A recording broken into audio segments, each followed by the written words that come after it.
কঠিয়াতলী ঐতিহাসিক শ্ৰী শ্ৰী বামুণী গোসাঁই থানত অতিথি গৃহৰ আধাৰশিলা থান প্ৰাংগণত এটি অতিথিসকলৰ বাবে অতিথি গৃহৰ আধাৰশিলা স্থাপন কৰা হয়।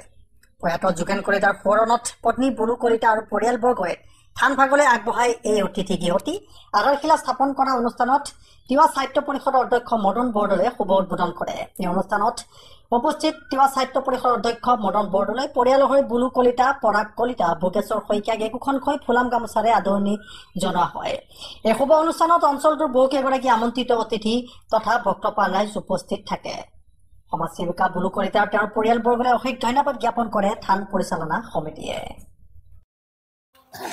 আমাৰ এই অঞ্চলৰে তথা আমাৰ এই থানখনৰ প্ৰাক্তন সম্পাদক স্বৰ্গীয় শ্ৰী যোগেন চন্দ্ৰ কলিতাদেৱৰ পুত্ৰ শ্ৰী পৰাগজ্যোতি কলিতাদেৱে আজিৰ এই পবিত্ৰ দিনটোত আমাৰ থানখনৰ কাৰণে এটি ভঁৰাল ঘৰ নিৰ্মাণৰ তেওঁ আজি চিন্তা চৰ্চা কৰিছে। গতিকে আমি তেখেতসকলৰ পৰিয়ালবৰ্গক আমি থান পৰিচালনা সমিতিৰ তৰফৰ পৰা কৃতজ্ঞতা জ্ঞাপন কৰিছোঁ, লগতে তেওঁলোকৰ ভৱিষ্যত উজ্জ্বল কামনা কৰিছোঁ।